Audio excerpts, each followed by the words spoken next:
Janggalnya hasil visum korban Guru Supriyani sengaja dibawa karena orang tuanya seorang polisi. Janggalnya hasil visum korban Guru Supriyani. Suratnya sengaja dibawa karena orang tuanya polisi. Pengacara guru honorer Supriyani, Andri Darmawan, meragukan hasil visum luka pada anak polisi yang diduga dianiaya kliennya.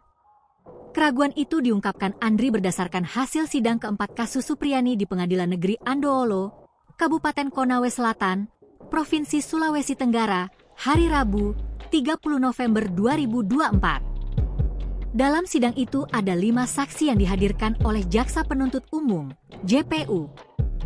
Mereka adalah kedua orang tua korban, wali kelas korban, kepala sekolah, dan seorang guru. JPU membacakan surat hasil visum sebagai bukti luka korban karena tindakan guru honorer itu. Surat tersebut ditandatangani dokter. Kita bisa lihat dari hasil visum menyimpulkan bahwa luka itu akibat kekerasan benda tumpul, kata Andri, Jumat, 1 November 2024, dikutip dari Tribun Sultra. Kata Andri, pihaknya mempertanyakan apakah hasil visum itu benar-benar dikeluarkan oleh dokter.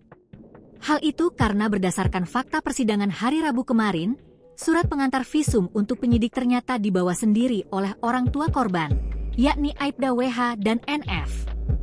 Waktu visum tidak ada penyidik yang mengantar, malahan dibawa sendiri orang tua korban, katanya. Dia meyakini pada proses ini penyidik Polsek Baito melakukan kesalahan prosedur dalam penyidikan kasus Supriyani. Dia mengatakan ranah surat pengantar visum masih menjadi wilayah penyidik, bukan orang tua korban. Walaupun dia, Aibda WH, masih anggota polisi, tapi kan itu bukan tupoksi dia. Karena itu kewenangan penyidik, kata kuasa hukum Supriyani.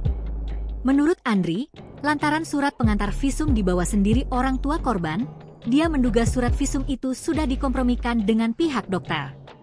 Siapa yang bisa menjamin kalau surat visum itu hasil kompromi orang tua korban dengan dokter?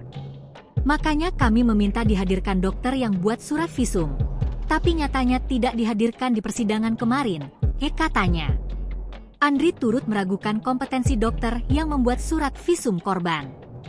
Oleh karena itu, dalam sidang berikutnya Andri bakal menghadirkan dokter forensik yang akan menyimpulkan luka korban.